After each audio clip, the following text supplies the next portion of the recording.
കഴിഞ്ഞ അധ്യായത്തിൻ്റെ തുടർച്ച.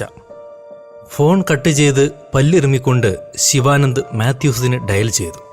പെട്ടെന്നാണ് പുറകിൽ നിന്നും ഒരു കൈ നീണ്ടുവന്നതും ആ ഫോൺ തട്ടിയെടുത്തതും. ശിവാനന്ദ് ഞെട്ടിത്തിരിഞ്ഞത് ഒരു തോക്കിൻ കുഴലിന് മുമ്പിലേക്കാണ്. മുഖത്താകെ തോർത്തുമുണ്ട് വിരിഞ്ഞു കിട്ടിയ ഒരു യുവാവ്. വണ്ടി എടുക്കടാ! അയാൾ ശിവാനന്ദിന്റെ നെറ്റിയിൽ തോക്കിൻ കുഴൽ അമർത്തിക്കൊണ്ട് അലറി. ശിവാനന്ദ് പതിയെ സ്റ്റിയറിങ്ങിൽ കൈവച്ചു. എങ്ങോട്ടാ? നീ ആദ്യം വണ്ടി ഈ പാർക്കിങ്ങിൽ നിന്ന് വെളിയിലിറക്ക്. പുറത്ത് വേറൊരുത്തനുണ്ട്. ഇനി വണ്ടി അവനോടിച്ചോളും. മോൻ നന്നായി ആലോചിച്ചിട്ടൊക്കെ തന്നെ അല്ലേ? മിണ്ടാതെ പറയുന്നത് കേക്കടാ. അയാൾ ആ തോക്ക് ശിവാനന്ദിന്റെ തലയ്ക്ക് പുറകിൽ ശക്തിയായി തട്ടി. പുറകിലിരിക്കുന്നവൻ ഭയചകിതനാണെന്ന് ശിവാനന്ദ് തിരിച്ചറിഞ്ഞു. അവന്റെ സ്വരം വിറയ്ക്കുന്നുണ്ട്. ഒരു പോലീസ് ഇൻസ്പെക്ടറെ തട്ടിക്കൊണ്ടുപോകുക എന്ന് പറഞ്ഞാൽ നിസ്സാര കാര്യമല്ലല്ലോ. ഞാൻ പറയുന്ന കൊണ്ട് ഒന്നും വിചാരിക്കരുത്. വണ്ടി മുൻപോട്ടെടുത്ത ശിവാനന്ദ് ചിരിയോടെ പറഞ്ഞു. നിന്നെക്കൊണ്ട് കൂട്ടിയാ കൂടുന്ന പണിയല്ലടാ മോനെ ഇത്. ഇനി വാ തുറന്ന നിന്റെ അന്ത്യമാണ്. ഓർത്തോന്നി. ഒരു പ്രാവശ്യം കൂടി ഞാൻ പറയില്ല. ശരിയെന്ന ശിവാനന്ദ് വണ്ടി പുറത്തേക്ക് ഓടിച്ചിറക്കി. അയാൾക്ക് ചിരി അടക്കാനാകുന്നുണ്ടായിരുന്നില്ല. എടപ്പള്ളി വരെ നല്ല ട്രാഫിക്കാ. പതുക്കങ്ങ് ഉരുട്ടിക്കോ. അവിടെ മെട്രോ സ്റ്റേഷൻ്റെ അടിയിൽ നിന്ന് ഒരുത്തൻ കയറും. പിന്നെ വണ്ടി അവനോടിച്ചോളും. എടപ്പള്ളി ലുലു സെന്ററിന്റെ മുമ്പിലെ ട്രാഫിക്കിൽ വണ്ടി തീർത്തും ചലനമറ്റു. അതേ, ശിവാനന്ദ് റിയർ മിററിലൂടെ പുറകിലിരുന്നവന്റെ മുഖത്തേക്ക് നോക്കി. ആ മുകളിലെ ബീക്കൺ ലൈറ്റും സൈറണുമൊക്കെ ഓണാക്കിയാൽ ഈ മുമ്പിൽ കിടക്കുന്നവന്മാരൊക്കെ വഴിമാറി തരും കേട്ടോ. അവൻ സമ്മതാർത്ഥത്തിൽ തലകുലുക്കി. ശിവാനന്ദിന്റെ മുഖത്ത് വീണ്ടും ചിരി പടർന്നു. അയാൾ ആ പോലീസ് വാഹനത്തിന്റെ എല്ലാ എമർജൻസി ലൈറ്റുകളും സൈറണുകളും ഓണാക്കി. ഒപ്പം GPS ട്രാക്കറും. മുമ്പിലെ വാഹനങ്ങളെല്ലാം പെട്ടെന്ന് തന്നെ പരമാവധി സൈഡിലേക്കൊതുങ്ങി പോലീസ് വണ്ടിക്ക് വഴിയൊരുക്കി കൊടുത്തു. മെട്രോ പാലത്തിനടിയിലൂടെ ആ ബൊലേറോ പാലക്കാട് ദിശയിൽ തിരിഞ്ഞ് ഒരൽപ്പം മുൻപോട്ട് ചെന്നപ്പോഴേക്കും ഒരു ബുള്ളറ്റ് ഓവർടേക്ക് ചെയ്ത് വിലങ്ങിനെ നിർത്തി. അതിൽ നിന്നും ഇറങ്ങിയ ഒരു യുവാവ് ഹെൽമറ്റ് ഊരാതെ തന്നെ ഡ്രൈവിംഗ് സീറ്റിലെത്തി ശിവാനന്ദിനോട് അപ്പുറത്തേക്ക് കടന്നിരിക്കാൻ ആംഗ്യം കാട്ടി. പിടിക്കടാ! ഹെൽമറ്റ് ഊരി അയാൾ ശിവാനന്ദിന്റെ മടിയിലേക്ക് ഇട്ടുകൊടുത്തു. അവന്റെ മുഖവും ഒരു ടവൽ കൊണ്ട് ചുറ്റി മറച്ചിരുന്നു. ഇവൻ കൊള്ളാം, ധൈര്യശാലിയാണ്, ശിവാനന്ദ് മനസ്സിൽ പറഞ്ഞു. ലൈറ്റൊക്കെ ഇട്ട് വെച്ചിട്ടുണ്ട്. സജേഷേട്ടൻ പറപ്പിച്ചോ? പുറകിലിരുന്നവന്റെ സ്വരത്തിൽ ആശ്വാസമായിരുന്നു. എന്നാൽ സജേഷേട്ടന് ആ പറഞ്ഞത് തീരെ രസിച്ചില്ല. പേര് മാത്രാക്കണ്ടാ, എന്റെ അഡ്രസ്സും അപ്പന്റെ പേരും ഒക്കെ പറഞ്ഞു കൊടുക്ക് നീ. 5 പൈസയുടെ വിവരമില്ലാത്ത പന്നി. അയാൾ പല്ലിറുമിക്കൊണ്ട് ആക്സിലറേറ്ററിൽ കാലമർത്തി. ന്യൂട്രലിൽ കിടന്ന ആ വണ്ടി ഒരു സിംഹത്തെപ്പോലെ ഗർജിച്ചു പലവട്ടം. ഒടുവിൽ അവനൊരു നിമിഷ നേരത്തേക്ക് ആ കാൽ വലിച്ചതും ഗിയർ തട്ടിയതും ഒരുമിച്ചായിരുന്നു. വണ്ടിയുടെ മുൻഭാഗം ചെറുതായൊന്നുയർന്നു. അടുത്ത നിമിഷം അവന്റെ കാൽ വീണ്ടും ആക്സിലറേറ്ററിൽ അമർന്നു. ബുള്ളറ്റിനെ തൊട്ടില്ല എന്ന മട്ടിൽ ആ വണ്ടി ഒരൊറ്റ കുതിപ്പായിരുന്നു. സെക്കൻഡുകൾക്കുള്ളിൽ ആ വാഹനം 120 കിലോമീറ്റർ സ്പീഡിലെത്തി. നീയൊക്കെ ടാക്സ് കൊടുത്ത് വാങ്ങിയ വണ്ടിയാ, ഇങ്ങനെ തന്നെ ഓടിക്കണം. ശിവാനന്ദ് പിറുപിറുത്തു. പാട്ടി, മിണ്ടാതിരിക്കടാ! സജേഷ് ശിവാനന്ദിനെ നോക്കി പല്ലിറുമ്മി. National highway. ആ വണ്ടി പറക്കുകയായിരുന്നു. ശിവാനന്ദിന് വേണ്ടിയിരുന്നതും അതുതന്നെ. ആദ്യത്തെ സിഗ്നൽ ലൈറ്റിൽ റെഡ് തെളിഞ്ഞതും ശിവാനന്ദ് നിർത്തണ്ട എന്ന ആംഗ്യം കാട്ടി. ബീക്കണായിരിക്കുമ്പോൾ ഒന്നും നോക്കണ്ട, ചവിട്ടി വിട്ടോ. ശിവാനന്ദ് തീരെ കൂസലില്ലാതെ ഇരിക്കുന്നത് കണ്ട് സജേഷ് അമ്പരന്നു. എന്നാൽ എത്തേണ്ടയിടത്ത് എത്തിച്ചു കഴിഞ്ഞാൽ പിന്നെ ഒരിക്കലും ശിവാനന്ദിന്റെ ശല്യമുണ്ടാകില്ല എന്നയാൾക്കറിയാം. അയാളെ ഈ ഭൂമുഖത്തു നിന്ന് തന്നെ അപ്രത്യക്ഷമാക്കി കളയാൻ കെൽപ്പുള്ളവരുടെ അടുത്തേക്കാണ് കൂട്ടിക്കൊണ്ടുപോകുന്നത്. രണ്ടാമത്തെ റെഡ് സിഗ്നലും കട്ട് ചെയ്ത് ആ വാഹനം ഇപ്പോൾ 140 കിലോമീറ്റർ വേഗതയിലാണ് കുതിച്ചുകൊണ്ടിരിക്കുന്നത്. താനൊരു തികച്ച ഡ്രൈവറാണെന്ന് തെളിയിച്ചുകൊണ്ടിരിക്കുകയാണ് സജേഷ്. എന്നാൽ അടുത്ത നിമിഷം KPVX 488 come in please, this is control room, over. അവിചാരിതമായി കേട്ട ആ ശബ്ദം സജേഷിനെ ഞെട്ടിച്ചു കളഞ്ഞു. I repeat, this is control, can you hear 488, over. റേഡിയോയിലൂടെ ആ ശബ്ദം വീണ്ടും മുഴങ്ങി. ആരാ ഇത്? സജേഷ് പരിഭ്രാന്തനായി ശിവാനന്ദിനെ നോക്കി. ഇതൊരു പോലീസ് വണ്ടിയാണ് സഹോദര. നിർത്താൻ പറ അവന്മാരോട്. കുറച്ചു കഴിഞ്ഞിട്ടും നമ്മൾ പ്രതികരിക്കാതിരിക്കുമ്പോൾ അവർ നിർത്തിക്കോളും. ഇതിന് ഓഫാക്കാൻ സ്വിച്ചൊന്നുമില്ല. പുറകിലിരുന്നവൻ തോക്ക് കുറെ കൂടി ചേർത്ത് പിടിച്ചു. കളിക്കാൻ നിന്നാ മോനെ, ചാകാൻ പേടിയില്ലാണ്ട് നടക്കണാരാ ഞങ്ങള്. പോലീസ് കൺട്രോൾ റൂമിൽ നിന്നാണ് ഇപ്രാവശ്യം മറ്റൊരാളുടെ ശബ്ദമാണ് കേട്ടത്. ഈ വാഹനം ഇപ്പോൾ 140 കിലോമീറ്റർ സ്പീഡിലാണ് പോയിക്കൊണ്ടിരിക്കുന്നത്. 2 റെഡ് ലൈറ്റുകൾ കട്ട് ചെയ്ത് കഴിഞ്ഞു. സൈറണുകൾ ഓണാണ്. എന്തെങ്കിലും എമർജൻസി ഉണ്ടെങ്കിൽ ഉടനെ ഇവിടെ റിപ്പോർട്ട് ചെയ്യുക. ഓവർ. ഞാൻ എന്ത് ചെയ്യാനാ? തന്നെ രൂക്ഷമായി നോക്കിയ സജേഷിനെ നോക്കി ശിവാനന്ദ് കൈമലർത്തി. പോലീസ് വണ്ടിയല്ലേ, അവർ ട്രാക്ക് ചെയ്യും. നിങ്ങൾ മൈൻഡ് ചെയ്യണ്ട, ചവിട്ടി വിട്ടോ. ഓക്കെ, ഇത് ലാസ്റ്റ് വാർണിംഗ് ആണ്. 5 സെക്കൻഡുകൾക്കുള്ളിൽ നിങ്ങൾ പ്രതികരിച്ചില്ലെങ്കിൽ നിങ്ങളെ ഇന്റർസെപ്റ്റ് ചെയ്യുന്നതായിരിക്കും. ഓവർ. അപ്പുറത്തെ ശബ്ദം ഇപ്പോൾ വളരെ ഗൗരവമാർജിച്ചിരിക്കുന്നു. പിന്നീട് കുറച്ചു സമയത്തേക്ക് റേഡിയോ നിശബ്ദമായിരുന്നു. ഏതാണ്ട് 1 മിനിറ്റ് കഴിഞ്ഞു കാണണം. അവർക്ക് പുറകിലായി ഒരു വാഹനം പ്രത്യക്ഷപ്പെട്ടു. Highway police, interceptor vehicle. ദാ പോലീസ് പട്ടി, ചതിച്ചതാണല്ലേടാ. വണ്ടി ഓടിച്ചിരുന്ന സജേഷിന്റെ ഭാവം മാറി. അവൻ പല്ല് കടിച്ചു പിടിച്ചുകൊണ്ട് തൻ്റെ കാൽവണ്ണയിൽ ടേപ്പ് ചെയ്ത് വെച്ചിരുന്ന ഒരു കത്തി വലിച്ചൂരി. പിടിയൊടുക്കുന്ന പ്രശ്നമില്ല, നിന്നെ കൊന്നിട്ട് ഞങ്ങൾ രണ്ടും ചാവും. മര്യാദയ്ക്ക് നീ അവരോട് പിന്മാറാൻ പറഞ്ഞോ, അതാ നല്ലത്. അപ്പോഴേക്കും ഇന്റർസെപ്റ്റർ അവരുടെ തൊട്ടു പുറകിലെത്തിയിരിക്കുന്നു. പെട്ടെന്നാണ് സജേഷ് ബ്രേക്ക് അമർത്തിയത്. അതിവേഗതയിൽ മുന്നോട്ട് കുതിച്ചിരുന്ന ആ വാഹനം പെട്ടെന്ന് സ്പീഡ് കുറച്ചപ്പോൾ പുറകിൽ വന്ന വണ്ടിക്ക് വേഗത നിയന്ത്രിക്കാനായില്ല. വന്ന സ്പീഡിൽ തന്നെ അത് ആ ബലേറോയ്ക്ക് പിന്നിൽ ആഞ്ഞടിച്ചു. ആ നിമിഷം തന്നെ സ്റ്റിയറിംഗ് വെട്ടിത്തിരിച്ച് സജേഷ് ഹാൻഡ് ബ്രേക്ക് വലിച്ചു. ഇരുവാഹനങ്ങളുടെയും ടയറുകൾ റോഡിലൊരിഞ്ഞ് തീപ്പൊരി പാറി. ബൊലേറോ ഇപ്പോൾ തിരിഞ്ഞ് എതിർ ദിശയിലായിരിക്കുന്നു. പല്ലുഞെറിച്ച് അലറിക്കൊണ്ട് സജേഷ് ആ വാഹനം എതിർ ദിശയിലേക്ക് പായിച്ചു. ഇന്റർസെപ്റ്റർ തിരിച്ചെടുക്കാനെ അവർ ശ്രമിച്ച ഏതാനും നിമിഷങ്ങൾ കൊണ്ട് അവൻ 200 മീറ്ററോളം അകലെ എത്തിക്കഴിഞ്ഞു. ചാവാൻ ഭയമില്ലാത്ത ഒരുത്തിൻ്റെ കൂടെയാണ് താൻ ഇരിക്കുന്നതെന്ന് ശിവാനന്ദന് മനസ്സിലായി. എത്രയും പെട്ടെന്ന് രക്ഷപ്പെടാനുള്ള മാർഗം കണ്ടെത്തണം. ആ നിമിഷം അവർക്കെതിരെ മറ്റൊരു വാഹനം ചീറിപ്പാഞ്ഞു വരുന്നത് അയാളുടെ ശ്രദ്ധയിൽപ്പെട്ടു. ഗ്രേ കളറുള്ള ഒരു BMW X2. David John. Shivanand പെട്ടെന്ന് തന്നെ ആ വണ്ടി തിരിച്ചറിഞ്ഞു. തലേന്ന് ജെട്ടിയിലെ CCTV ക്യാമറയിൽ കണ്ടിരുന്നതാണ് വണ്ടി. നേർക്കുനേരെയാണ് ആ വാഹനങ്ങൾ പാഞ്ഞടുത്തുകൊണ്ടിരുന്നത്. രണ്ടുപേരും വഴിമാറാൻ തയ്യാറല്ല എന്ന് വ്യക്തമായിരുന്നു. ശിവാനന്ദ് തന്റെ സീറ്റ് ബെൽറ്റിൽ ഇറുക്കി പിടിച്ചു. ഒടുവിലേതാണ്ട് 100 മീറ്റർ വ്യത്യാസത്തിലെത്തിയപ്പോൾ BMW ഡ്രൈവർ ഗ്ലാസ് താഴ്ത്തി തന്റെ വലം കൈ വെളിയിലേക്കിട്ടു. സ്ലീവിനുള്ളിൽ നിന്ന് ഒരു ഗ്ലോക്ക് 40 Gen 4 ഹാൻഡ് ഗൺ അയാളുടെ കൈയിലേക്ക് ഊർന്നിറങ്ങുന്നത് കണ്ടു. അപകടം മനസ്സിലാക്കി സജേഷ് വെട്ടിച്ചപ്പോഴേക്കും വെടി പൊട്ടിക്കഴിഞ്ഞിരുന്നു. ആദ്യ വെടിയിൽ തന്നെ ബൊലേറോയുടെ ബോണറ്റ് കവർ തെറിച്ചു പോകുന്നത് കണ്ടു. നിമിഷങ്ങൾക്കുള്ളിൽ തന്നെ മുന്നിലെ 2 ടയറുകളും പൊട്ടിത്തെറിക്കുന്ന ശബ്ദം കേട്ടു. ആ വണ്ടിയുടെ മുൻഭാഗം താഴ്ന്ന് റോഡിലൂടെ ഉരഞ്ഞു നിന്നു. പരിസരമാകെ വെടിമരുന്നിന്റെ ഗന്ധം നിറഞ്ഞു. അപ്പോഴേക്കും വേഗത കുറച്ച BMW ബൊലേറോയുടെ ഡ്രൈവിംഗ് സീറ്റിന് സമീപം ചവിട്ടി നിർത്തി. വളരെ കൃത്യതയോടെ ആ തോക്കിൻകുഴൽ സജേഷിന്റെ നെറ്റിയിലമർന്നു. പഴുത്തിരുന്ന ആ തോക്കിൻകുഴലിൽ അവനെ നെറ്റി തൊട്ടപ്പോൾ തൊലി കരിയുന്ന ശബ്ദം കേട്ടു. ആ കത്തി ഇൻസ്പെക്ടർക്ക് കൊടുക്കൂ, ഡേവിഡ് ആവശ്യപ്പെട്ടു. ഇത്രയും സംഭവങ്ങളുണ്ടായിട്ടും അയാളുടെ സ്വരം ശാന്തമായിരുന്നു. ദിലീപേ, ഒന്നും നോക്കണ്ടടാ, പിടിയെടുക്കാൻ പറ്റില്ല, തട്ടിയേരെ അവന്, സജേഷ് പുറകിലിരുന്നവനോട് അലറി. അത് കേട്ടതും ദിലീപ് ശിവാനന്ദിന്റെ കഴുത്തിലൂടെ തന്റെ കൈ ചുറ്റിപ്പിടിച്ച് തോക്ക് തലയ്ക്ക് പുറകിൽ അമർത്തി. ഓക്കെ, അങ്ങനെയെങ്കിൽ അങ്ങനെ. ഡേവിഡ് ജോൺ യാതൊരു ഭാവവ്യത്യാസവുമില്ലാതെ ട്രിഗർ അമർത്തി.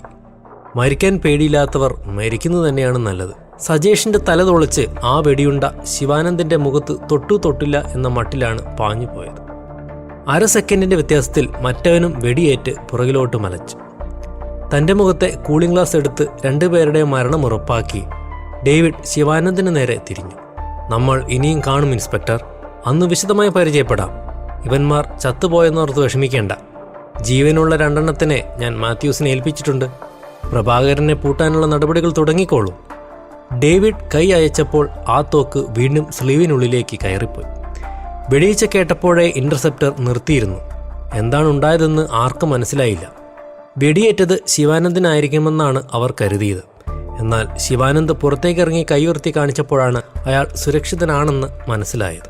ആ സമയം കൊണ്ട് ഡേവിഡ് ജോൺ ഗ്ലാസ് ഉയർത്തി യാതൊരു കൂസലും കൂടാതെ ആ പോലീസ് വാഹനത്തെ മറികടന്ന് പാഞ്ഞുപോയി. ആലുവ പാലത്തിനപ്പുറം ഇടതുവശത്ത് കാണുന്ന റെസിഡൻഷ്യൽ ഏരിയയിൽ ഒരു വില്ലയ്ക്കുള്ളിൽ ഈ സമയം പ്രഭാകരൻ എടത്തറ അതിരാവിലെ തന്നെ എത്തി അക്ഷമനായി കാത്തിരിക്കുന്നുണ്ടായിരുന്നു. ആ ലൈനിലുള്ള 4 വില്ലകളും അയാളുടെ സ്വന്തമായിരുന്നു.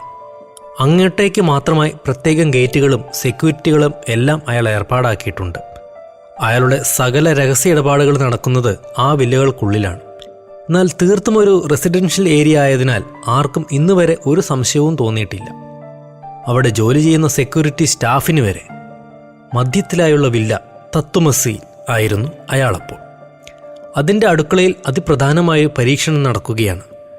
മിൽട്ടൺ കൊണ്ടുവന്ന ക്രിസ്റ്റൽ മെത്ത് എന്ന ആ പുതിയ മരുന്ന് ഇവിടെ തന്നെ ഉണ്ടാക്കാനുള്ള ശ്രമമാണ്. അതിനായി കഴിഞ്ഞ രാത്രി മുതൽ ഒരു സംഘം കെമിസ്റ്റുകൾ പരിശ്രമിച്ചുകൊണ്ടേയിരുന്നു. എല്ലാവർക്കും വേണ്ട നിർദ്ദേശങ്ങൾ കൊടുത്ത് ഏറ്റവും മുമ്പിൽ പാർവതിയുമുണ്ട്. ഡോക്ടർ പാർവതി പ്രഭാകരൻ്റെ വെറുമൊരു മാനേജറായിരുന്നില്ല. കെമിസ്ട്രിയിൽ PhD എടുത്ത അതിസമർത്ഥയായൊരു ശാസ്ത്രജ്ഞയാണവൾ. എന്തിനും മടിക്കാത്ത, ആരെയും കൊന്നു തള്ളാൻ കെൽപ്പുള്ള, ദയയോ ദാക്ഷിണ്യമോ തൊട്ടു തീണ്ടിയിട്ടില്ലാത്ത കേരളത്തിലെ ഡ്രഗ് മാർക്കറ്റിൻ്റെ മിസ്റ്ററി ലേഡി. ഒടുവിലവൾ ഹാളിലേക്ക് ഇറങ്ങി. സാർ, ഇത് എളുപ്പമല്ല. നീയല്ലേ പറഞ്ഞത് ഇത് സിന്തറ്റിക്കാണ്, വേണ്ട കെമിക്കലുകൾ സംഘടിപ്പിച്ചാൽ നമുക്കുണ്ടാക്കാനാകുമെന്ന്.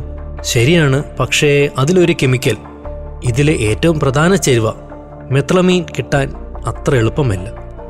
നമ്മളത് അമോണിയയും മെത്തനോളും മിക്സ് ചെയ്തുണ്ടാക്കണം. ഹെവി റിയാക്ഷന് വേണ്ടി നമ്മൾ വേറെ പല കെമിക്കലുകളും ഉപയോഗിക്കേണ്ടി വരും. ഇതെല്ലാം ഒപ്പിച്ചെടുത്താൽ തന്നെ രഹസ്യമായി ഇത് ചെയ്യാൻ നമ്മൾ വേറൊരു സ്ഥലം കണ്ടെത്തേണ്ടി വരും. കാരണം ഈ സാധനത്തിന് വളരെ സ്ട്രോങ് ആയിട്ടുള്ള ഒരു സ്മെല്ലുണ്ട്, അമോണിയയുടെ. ആ മിൽട്ടൺ ഇങ്ങനെ കാല് വരുമെന്ന് ഞാൻ സ്വപ്നത്തിൽ കരുതിയതല്ല. അവനെ എങ്ങനെയെങ്കിലും തിരിച്ചു കൊണ്ടുവന്നേ നോക്കൂ. അതെ, അത് മാത്രമാണ് ഞാൻ നോക്കിയിട്ടൊരു വഴി. സാറല്ലേ പറഞ്ഞത് സ്റ്റെല്ലയെ നമുക്ക് കിട്ടിയാൽ അവനെ വരുത്തിക്ക് നിർത്താമെന്ന്? അതല്ലേ ഞാൻ സ്റ്റെല്ലയെ പൊക്കാനായി വിട്ട രണ്ടെണ്ണത്തിൻ്റെയും ഒരു വിവരവുമില്ല ഇപ്പോൾ. പ്രഭാകരൻ തലയിൽ കൈവച്ചിരുന്ന് ചിന്തിക്കുകയാണ്.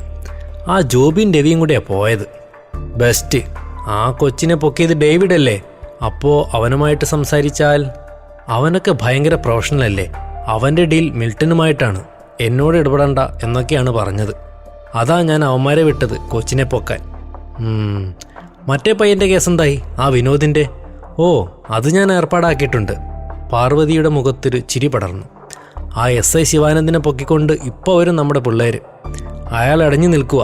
നന്നായി പെരുമാറേണ്ടി വരും. അല്ലെങ്കിൽ ചിലപ്പോൾ ഒരു നാർക്ക് ടെസ്റ്റ് നടത്താം.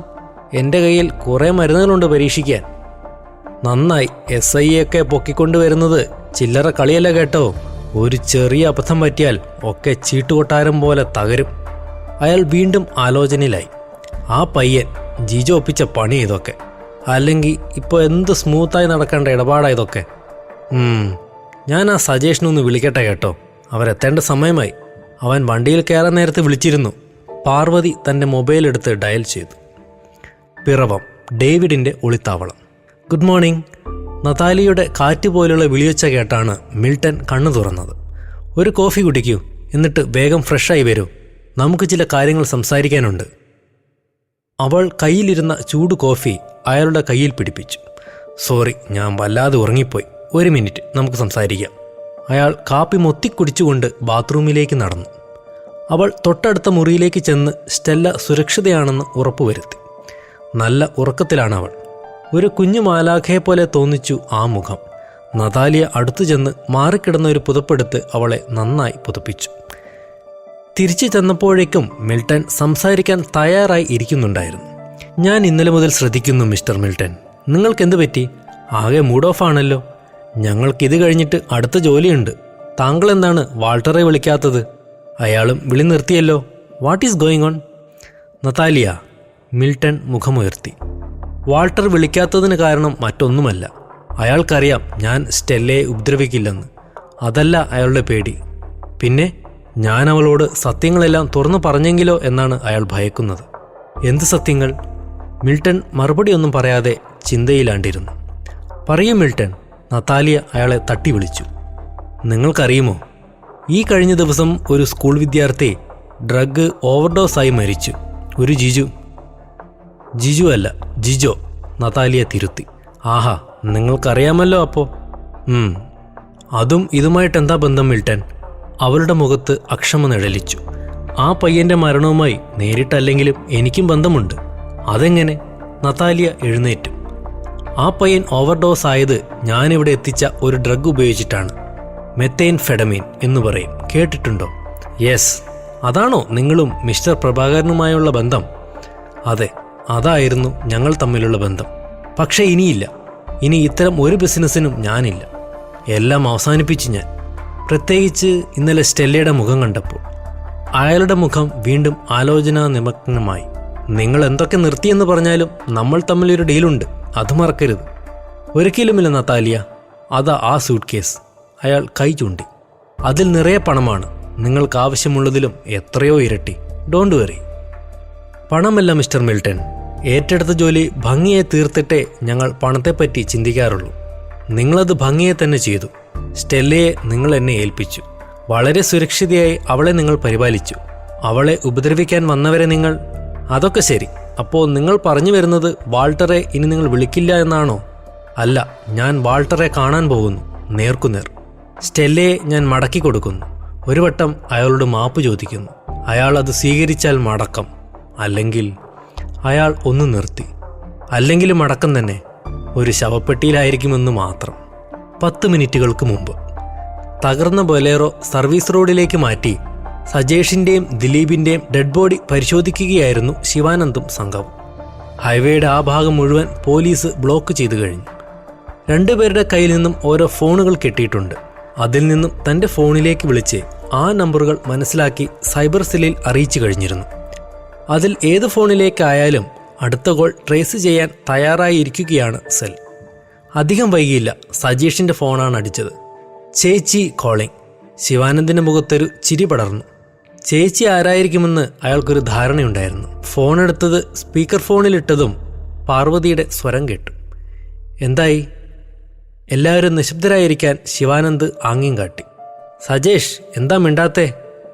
ഒന്നും മിണ്ടാതെ മുഖത്ത് ഒരു ചെറിയ ചിരി മായാതെ ആ ഫോണിലേക്ക് തന്നെ നോക്കി നിൽക്കുകയാണ് ശിവാനന്ദ്. സച്ച്, അവൾ പെട്ടെന്ന് നിർത്തി. അപ്പുറത്ത് പന്തയുടെ മണത്തിരിക്കുന്നു. ഫോൺ കട്ടായി. അടുത്ത നിമിഷം സൈബർ സെല്ലിൻ്റെ കോൾ വന്നു. സാർ, ആലുവ പാലം കഴിഞ്ഞ് കൊടുങ്ങല്ലൂർ റോഡിലൂടെ ചെല്ലുമ്പോൾ ഇടതുവശത്ത് കാണുന്ന ഒരു റെസിഡൻഷ്യൽ ഏരിയയിലെ ടവറിൻ്റെ പരിധിയിലാണ് ആ നമ്പർ. ഫോൺ ഒരു മിസ് പാർവതി നമ്പറുടെ പേരിലാണ്. എക്സാക്റ്റ് ലൊക്കേഷൻ കിട്ടാൻ ബുദ്ധിമുട്ടാണ് സാർ, സോറി. പ്രശ്നമില്ല, താങ്ക്സ്. ഫോൺ കട്ടാക്കിയതിന് ശേഷം ശിവാനന്ദ് ആദ്യം വിളിച്ചത് ആലുവ മുനിസിപ്പാലിറ്റി ഓഫീസിലേക്കാണ്. ഹലോ, ഇത് നോർത്ത് SI ശിവാനന്ദ്. എനിക്ക് അത്യാവശ്യമായി ഒരു വിവരം വേണം. പറയൂ സാർ. ആലുവയിൽ കൊടുങ്ങല്ലൂർ റോഡിലെ റെസിഡൻഷ്യൽ ഏരിയയിൽ ഒരു മിസ്റ്റർ പ്രഭാകരൻ എടത്തറയുടെ ഏതെങ്കിലും സ്ഥാപനങ്ങളോ വീടുകളോ മറ്റോ ഉണ്ടോ എന്നൊന്ന് ചെക്ക് ചെയ്യാമോ? സനാതനയുടെ പ്രഭാകരൻ സാറല്ലേ? അതെ. ചെക്ക് ചെയ്തിട്ട് തിരിച്ചു വിളിക്കാം സാർ. നമ്പർ തരൂ. അവർക്ക് തൻ്റെ ഫോൺ നമ്പർ കൈമാറിയതിനു ശേഷം ശിവാനന്ദ് മാത്യൂസിനെ വിളിച്ചു. ഹലോ സാർ, താനിതെവിടെ പോയി കിടക്കുമായിരുന്നടോ ശിവ? ഞാൻ എത്ര വട്ടം വിളിച്ചു. താൻ അത്യാവശ്യമായി തൻ്റെ സ്റ്റേഷനിലേക്ക് വരൂ. ഞാനിപ്പോൾ ഇവിടെയുണ്ട്. സാർ, വേറെ ചില പ്രശ്നങ്ങളുണ്ട്. ശിവാനന്ദ് പെട്ടെന്ന് തന്നെ ചുരുങ്ങിയ വാക്കുകളിൽ സംഭവിച്ചതെല്ലാം പറഞ്ഞു. ശിവ, തനിക്ക് അപകടമൊന്നും പറ്റിയില്ലല്ലോ? ശിവ, തനിക്ക് അപകടമൊന്നും പറ്റിയില്ലല്ലോ?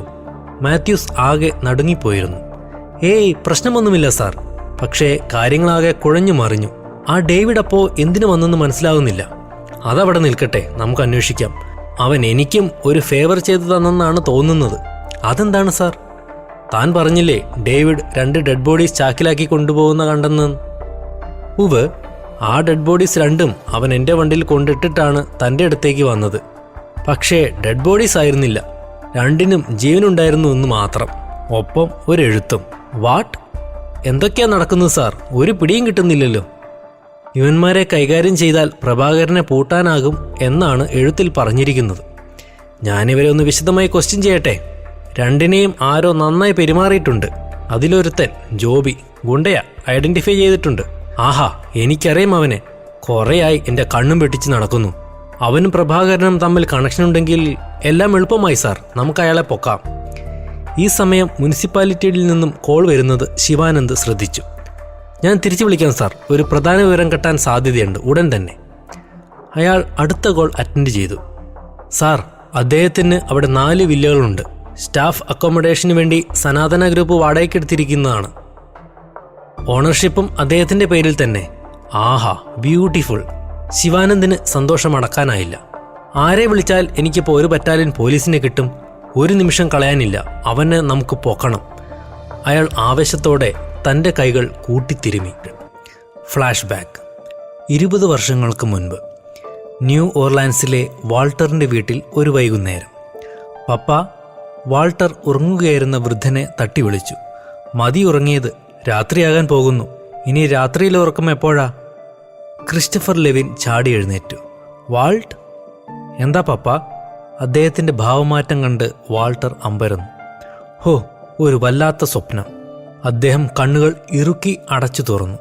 നീ എന്നെ വിളിച്ചത് നന്നായി, അല്ലെങ്കിൽ ഉറക്കത്തിൽ എനിക്ക് വല്ല ഹാർട്ട് അറ്റാക്കും വന്നേനെ. എന്തായിരുന്നു സ്വപ്നം? വാൾട്ടർ കിടക്കയിൽ അദ്ദേഹത്തിനരികിലായി ഇരുന്നു. ഒരു പെൺകുട്ടി, ഗർഭിണിയാണവൾ. വൃദ്ധൻ ഓർത്തെടുക്കാൻ ശ്രമിച്ചു. എന്തോ വലിയ അപകടത്തിൽ നിന്നും ഓടി രക്ഷപ്പെട്ടു വരുന്ന അവളെ പെട്ടെന്ന് ആരോ പുറകിലൂടെ ഒരു കുതിരപ്പുറത്ത് പാഞ്ഞു വന്ന് ചവിട്ടി വീഴ്ത്തി. എന്നിട്ട് മതി, വാൾട്ടർ തടഞ്ഞു. ഇനി നമുക്കൊന്ന് നടക്കാൻ പോകാം, ഓരോ കോഫി കുടിക്കാം. എനിക്കൊരു കാര്യം പറയാനുണ്ട്. കുതിരപ്പുറത്തിരുന്നു കൊണ്ട് തന്നെ അവൻ ആ പെൺകുട്ടിയുടെ മുതുകത്തുകൂടി ഒരു കുന്തം കുത്തിയിറക്കി. ദ്രോഹി! അദ്ദേഹം പല്ല് ഞെരിച്ചു. സ്വപ്നത്തിലെ വില്ലന്മാരെ ഓർത്ത് ടെൻഷൻ അടിക്കുന്ന ഒരാളെ ഞാൻ ആദ്യമായി കാണുകയാണ്.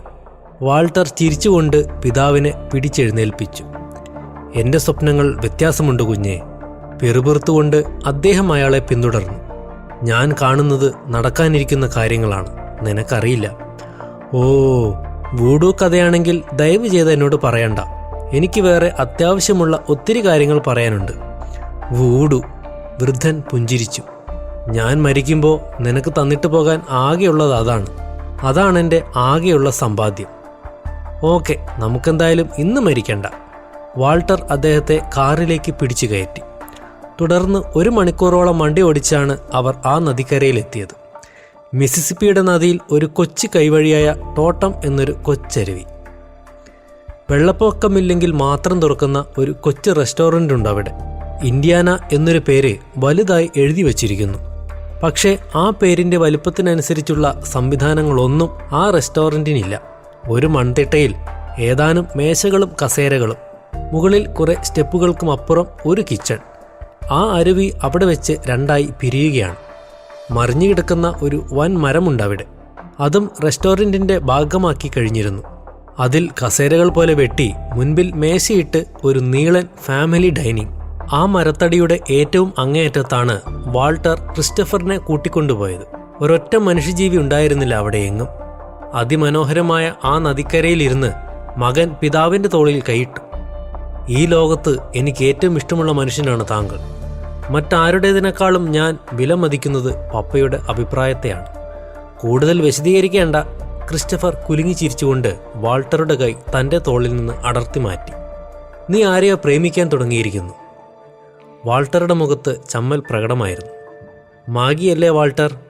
അവളെപ്പറ്റി പറയാനല്ലേ ഈ വയസ്സിനെയും കൊണ്ട് നീ 10-40 കിലോമീറ്റർ വണ്ടി ഓടിച്ച് വന്നത്? നന്നായി. വാൾട്ടറിൽ നിന്ന് ഒരു ദീർഘനിശ്വാസം മുതിർന്നു. യാത്ര വെറുതെയായി. ഞാൻ വളരെ ഡ്രാമാറ്റിക്കായി പപ്പയുടെ മുമ്പിൽ അവതരിപ്പിക്കാമെന്ന് കരുതിയതാണ്.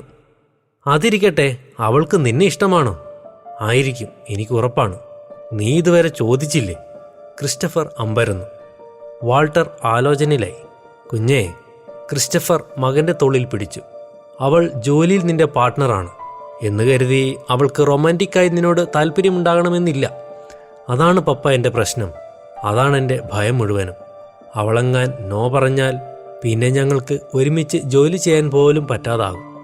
കൊള്ളാം, കമാൻഡോ ട്രെയിനിങ് കഴിഞ്ഞ് വന്ന ഒരു പട്ടാളക്കാരനാണ് എൻ്റെ മുമ്പിലിരുന്ന് വിയർക്കുന്നത്. ക്രിസ്റ്റഫർ പുച്ഛഭാവം അഭിനയിച്ചു. ഈ ധൈര്യമൊന്നും അവിടെ വിലപ്പോവില്ല പപ്പ.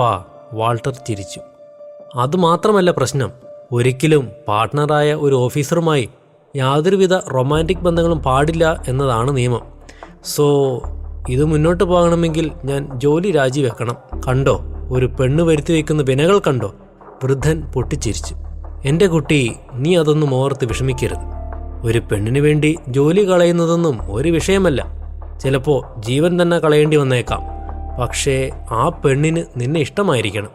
അത്രേ ഉള്ളൂ, വെറും ഇഷ്ടമല്ല. മരണം നിങ്ങളെ വേർപിരിച്ചാലും തീരാത്ത ഇഷ്ടം. വീണ്ടും ദീർഘനിശ്വാസത്തോടെ വാൾട്ടർ ആലോചിച്ചു. അയാളുടെ അമ്മ മരിച്ചത് തനിക്ക് വെറും 3 വയസ്സുള്ളപ്പോഴാണ്. വെറും 4.5 വർഷം മാത്രമേ ആ ദാമ്പത്യം നീണ്ടു നിന്നുള്ളൂ. മറ്റൊരു വിവാഹമോ വേറൊരു സ്ത്രീയെപ്പറ്റി പോലും ചിന്തിക്കാതെ തൻ്റെ ശേഷജീവിതം മുഴുവൻ തന്നെ വളർത്തി വലുതാക്കാനായി ജീവിച്ച ആ മനുഷ്യൻ്റെ മുൻപിൽ അയാൾ തല കുമ്പിട്ടിരുന്നു. തിരിച്ചുള്ള യാത്രയിൽ ക്രിസ്റ്റഫർ വളരെ തളർന്ന അവശനായിരിക്കുന്നത് വാൾട്ടർ ശ്രദ്ധിച്ചു. കാറിൽ കയറിയ ഉടനെ തളർന്നു മയങ്ങി അദ്ദേഹം. പപ്പായെ ഒരു നല്ല ഡോക്ടറെ കാണിക്കണം. വാൾട്ടർ ചിന്തിക്കാൻ തുടങ്ങിയിട്ട് കുറേ കാലമായി. പക്ഷേ കൈയും കാലും കെട്ടി കൊണ്ടുപോകേണ്ടി വരും. ജീവിതത്തിൽ ഇന്നുവരെ അദ്ദേഹം ഒരു ഡോക്ടറെ കണ്ടതായോ ഹോസ്പിറ്റലിൽ പോയതായോ വാൾട്ടർ കണ്ടിട്ടില്ല. വളരെ ദുരൂഹമായിരുന്നു ക്രിസ്റ്റഫറുടെ ജീവിതം. തൻ്റെ ദിവസത്തിലേറിയ പങ്കും അദ്ദേഹം ആ പഴയ വീട്ടിലെ ബേസ്മെൻറ്റിൽ ചിലവഴിച്ചു. വാൾട്ടറിനറിയാം അദ്ദേഹം ഒരു വൂഡു മതവിശ്വാസിയാണ്.